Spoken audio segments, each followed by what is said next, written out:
Hello दोस्तों। जैसे कि हमने समझा कि शेयर मार्केट में इन्वेस्ट करना जरूरी है, इक्विटी में भी इन्वेस्ट करना चाहिए और म्यूचुअल फंड्स में भी इन्वेस्ट करना चाहिए। लेकिन कैसे करें, कौन सा स्टॉक पिक करें, ये हमें बिल्कुल भी समझ नहीं आता, क्योंकि ये बहुत ही ज्यादा कॉम्प्लिकेटेड प्रोसेस है। और 5,000 से ज्यादा कंपनी लिस्टेड होने के कारण किस कंपनी में इन्वेस्ट करना चाहिए, इस क्वेश्चन का आंसर हमें मिलता नहीं है। लेकिन इसके लिए मैंने पहले भी एक वीडियो बनाया था, या हाउ टू पिक स्टॉक। वहां पे एक ऐसा दिया था मैंने, एक स्ट्रेटेजी वहां पे डिस्कस की थी कि जो हम regular day to day life में जो भी प्रोडक्ट हम यूज करते हैं उसके रिगार्डिंग वो स्ट्रेटेजी थी। आपको अगर पूरा वीडियो देखना है तो आप इस चैनल पे जाके वो पूरा वीडियो देख सकते हैं। वो भी बहुत अच्छी स्ट्रेटेजी है, जो भी न्यू कवर्स है उनके लिए वो स्ट्रेटेजी बहुत ज्यादा काम आने वाली है। लेकिन क्या उतने पे ही डिपेंड रह सकते हैं? वही स्टॉक पिक करके उतने पे ही डिपेंड रहेंगे तो हमें ज्यादा प्रॉफिट नहीं मिलेगा। तो इसके लिए हमें क्या करना है, अब उस स्ट्रेटेजी के बिल्कुल रिवर्स स्ट्रेटेजी हमें यूज करनी है। उस टाइम पे हमने क्या किया था, एक कंपनी को लिया था जो कंपनी हमें वेल नोन है। उस कंपनी का हमने फंडामेंटल एनालिसिस किया था, टेक्निकल एनालिसिस किया था, वो भी स्क्रीनर के जरिए। अब हम क्या करेंगे, अब हम सेक्टोरल और सेल्स ग्रोथ और भी बहुत सारे पैरामीटर्स है जिसे यूज करके हम फाइंड आउट करेंगे कि ऐसी कौन सी कंपनियां है जो काफी टाइम से प्रॉफिट जनरेट कर रही है और आगे चल के हमें भी अच्छा खासा प्रॉफिट दिखा सकती है। तो इसके लिए पहले तो हम चलते हैं screener.in पे। ये बहुत ही अच्छी वेबसाइट है जहाँ पे ऑथेंटिक नॉलेज मिलता है, हमें सीखने के लिए भी मिलता है। हमें अक्षय जी ने पूछा था कि स्क्रीनर का लिंक आप डिस्क्रिप्शन बॉक्स में डाल डाल दो। मैंने उन्हें डाला भी है, लेकिन फिर भी आप सिंपल से जाके गूगल पे जाके अगर screener.in भी लिखते पूरा आपके सामने ये विंडो ओपन हो जाएगा। तो इसके लिए हम चलते हैं screener.in पे। तो ये देखिए दोस्तों, हम लोग screener.in की वेबसाइट पे जा रहे हैं। तो यहाँ से हमने सिलेक्ट किया और ये है स्क्रीनर की ऑफिशियल वेबसाइट, जहाँ पे हमें कुछ, यहाँ पे देखिए आपको विंडो दिख रही है, फीड स्क्रीन्स एंड टूल्स। तो यहाँ पे फीड में देखिए क्या है, फीड में पूरा जो डेटा है वो डेटा है, ये आज का डेटा है, कल का डेटा है, जो न्यूज में जो दिखाते हैं उनका डेटा है। स्क्रीन्स देखिए यहाँ पे। अब यहाँ पे क्या है, जो स्क्रीनर में हम लोग जो पैरामीटर सेट करने वाले हैं, क्योंकि हमें स्टॉक एनालिसिस करना है, स्टॉक कौन से चूज करने हैं, वो सब कुछ हमें जानना है।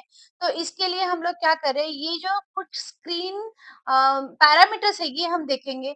यहाँ पे आप देख सकते हैं कि पॉपुलर थीम्स कौन कौन से है, कि लो on 10 years average earning, capacity expansion, depth reduction, popular formula देखिए यहाँ पे, प्राइस वॉल्यूम, ये सब कुछ यहाँ पे, कि एफआईआई बाइंग, कौन कौन सी स्टॉक है जो एफआईआई बाइंग है, ये देखिए यहाँ पे पूरा बहुत ज्यादा उठाया हुआ है, एफआईआई होल्डिंग ज्यादा है, ये पूरे स्टॉक यहाँ पे दिखाए गए हैं।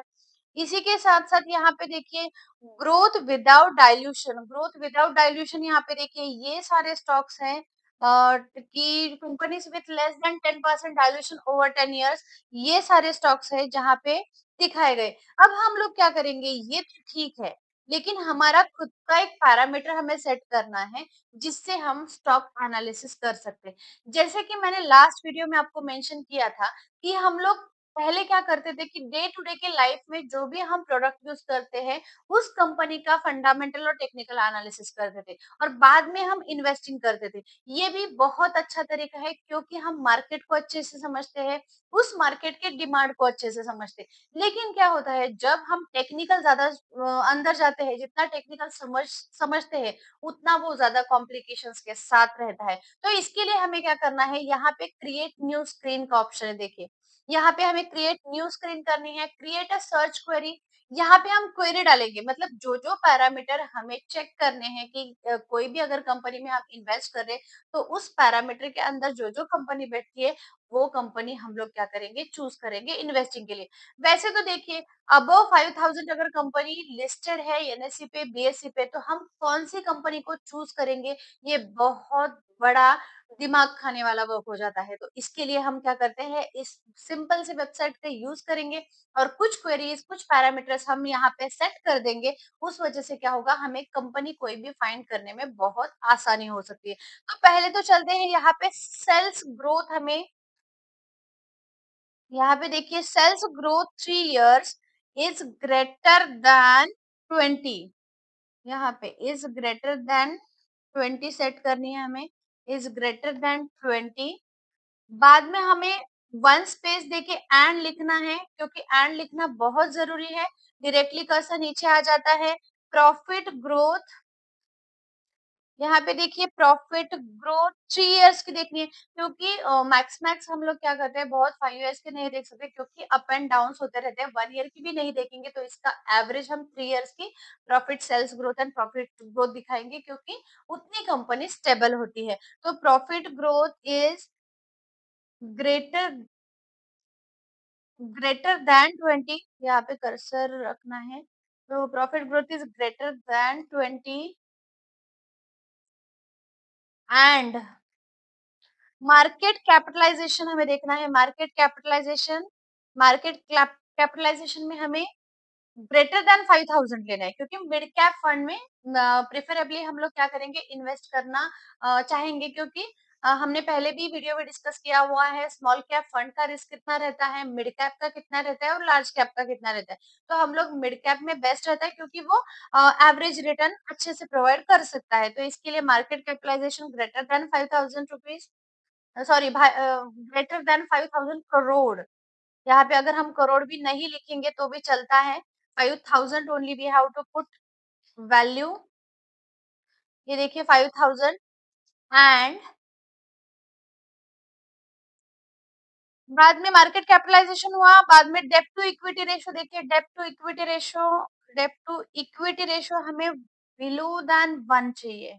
तो इसके लिए ये समझना जरूरी है कि हमें यहाँ पे लेस देन 1 डेप्ट टू इक्विटी रेशियो चाहिए, क्योंकि अगर ज्यादा डेप्ट है तो इट विल बी हमारे लिए वो अच्छा नहीं है।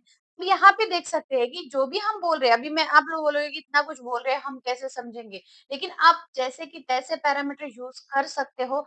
सिर्फ आपको वैल्यूएशन चेंज करना है। मतलब अगर आपको सेल्स ग्रोथ 3 इयर्स की चाहिए, तो आप वहाँ पे सेल्स ग्रोथ 5 इयर्स की भी डाल सकते हो। अगर आपको प्रॉफिट ग्रोथ बिलो और देन जो भी आपको चेंज करना है, वो सिर्फ को क्या करना है, वैल्यूएशन चेंज करना है। अगर आपको लार्ज कैप में अगर इन्वेस्ट करना है, तो आप यहाँ पे मार्केट कैपिटलाइजेशन भी चेंज कर सकते हो। तो डेब्ट टू इक्विटी रेशियो देखिए, टोटल डेब्ट of the company upon funds for the equity share holder. मतलब अगर हमारे पास एक शेयर है, तो उसमें से हमारा डेप्ट डेप्ट रिपेमेंट करने के लिए कितना पैसा जाता है, या फिर हमारा पूरा वो कैलकुलेशन बैठता है कि डेप्ट टू इक्विटी रेशियो कितना होगा। तो इसके लिए ये कितना होना जरूरी है, बिलो देन 1। एंड देखिए प्रमोटर होल्डिंग, अब अगर प्रमोटर ही होल्ड नहीं करेंगे कंपनी को, तो ज्यादा ग्रोथ के लिए कौन जिम्मेदार रहेगा। तो ज्यादा प्रमोटर होल्डिंग अगर रहती है, तो उसमें कंपनी काफी ज्यादा ग्रोथ करने के चांसेस रहते हैं। तो इसके लिए promoter holding is greater then 30 करने वाले हैं हम लोग, क्योंकि 30 अगर 30% से ज्यादा प्रमोटर होल्डिंग रहेगी, तो वो जो प्रमोटर्स है वो कंपनी को ज्यादा से ज्यादा एक्सपांड करने में खुद की एनर्जी वेस्ट करेंगे, और वो काम करेंगे कि ज्यादा से ज्यादा प्रॉफिट जनरेट हो सके। होल्डिंग रिटर्न ऑन इक्विटी, अब रिटर्न ऑन इक्विटी हमें रखना है 20। रिटर्न ऑन इक्विटी, यहाँ पे देखिए return on equity measures a company profitability by revealing how much profit a company generates with the money shareholder invested। हम लोग कितना, अगर आप लोग 100 रुपीज भी आप लोग अगर इन्वेस्ट कर रहे हो, तो कितना आप वहां से कमा रहे हो, ये हो गया ROE. Equity than 20 and okay return on capital employed. यहाँ पे पूरे जो जो टर्म आपको डालने हैं वो आप डाल सकते हो, वो आप समझ सकते हो। यहाँ पे देखिए रिटर्न ऑन कैपिटल एम्प्लॉयड भी हम लोग 20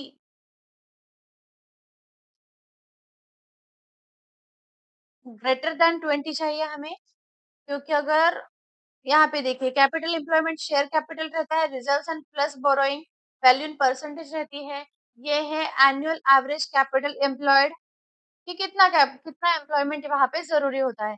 अब देखिए P ratio, price to earning ratio is greater than industry P होना जरूरी है। यहाँ पे देखिए ग्रेटर दैन इंडस्ट्री पी। ये देखिए इंडस्ट्री पी, इंडस्ट्री पी। तो अब यहाँ पे देखिए ये जो कुछ हमारे पैरामीटर है वो हमने सेट किए हुए हैं। अब इन पैरामीटर्स को हम क्या करेंगे, यहाँ पे देखिए आपको क्या करना है, यहाँ पे कोई भी स्पेस नहीं देना है, अदरवाइज ये सर्च नहीं होता। मैं आपको दिखा सकती हूँ यहाँ पे कि अगर मैंने स्पेस दिया और रन दिस क्वेरी अगर मैं बोलती हूँ तो यहाँ पे आ गया देखिए, ये इतने सारे मतलब 27 रिजल्ट्स फाउंड। देखिए यहाँ पे हमें 27 रिजल्ट मिले हैं जो हमने पैरामीटर सेट किए हुए थे उस पर। अगर आपको यहाँ से भी अगर और फिल्टर करना है, और अगर आप फिल्टर करना चाहते हो तो और भी फिल्टर कर सकते हो। मानो कि यहाँ पे मुझे अगर सेल्स ग्रोथ 5000 कैपिटलाइजेशन है, उसके हिसाब से मुझे अगर यहाँ पे बढ़ाना है कि भी 20,000 करोड़ करना है, 20,000 मतलब पूरा लार्ज कंपनी में करना है, तो यहाँ पे करती हूँ तब भी रन दिस क्वेरी। यहाँ पे आप देख सकते हो,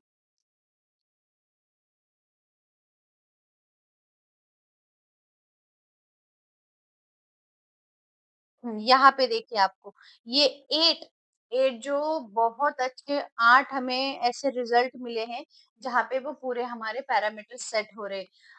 आपको क्या करना है, आपको खुद का अपना होमवर्क करना है, जहाँ पे खुद आप जाके खुद के पैरामीटर्स आप सेट करोगे और वहां से कंपनी कैसे डिडक्ट होती है, कैसे इंक्लूड होती है, ये सब कुछ आप जानोगे। और कोई भी बाय और सेल का रिकमेंडेशन नहीं है, आपको सिर्फ ये वीडियो एजुकेशन पर्पस के लिए बताया जा रहा है। जैसे मैं खुद करती हूँ वैसे मैं आपको बता रही हूँ। कहीं पे भी बिना देखे बिना समझे किसी भी शेयर में इन्वेस्ट मत करिएगा, क्योंकि यहाँ पे जितने हम लोग ऐसा सोचते हैं कि शेयर मार्केट में बहुत ज्यादा पैसा बन सकता है, बिल्कुल बन सकता है, लेकिन अगर आप सही टेक्निक और प्रॉपर एजुकेशन के साथ उतरे तो इसके लिए ये वीडियो फिर एक बार मैं कह रही हूँ कि ये वीडियो सिर्फ एक एजुकेशन पर्पस के लिए है। आप स्क्रीनर.इन पे जाइए, बार बार जाइए, वहां पे जाके आप बहुत कुछ सीख सकते हो। और उसी के साथ साथ इम्पोर्टेंट ये है कि अपने खुद के नोट्स निकालिए, जो भी हो आप पेन और पेपर लेके निकालिए, नोटबुक पे लिखिए, बाद में धीरे-धीरे आपको पता चल जाएगा। तो इसके लिए मैं यही कहना चाहूँगी दोस्तों कि आप लोग खुद अगर ट्राई करते हो तो you can do it very well. बस आपको सिर्फ वे दिखाने का काम मैं कर सकती हूँ। Thank you for watching and please do subscribe, share this video to all who needs to be educated in the share market or in the investing journey. Stay invested, stay happy. Bye bye.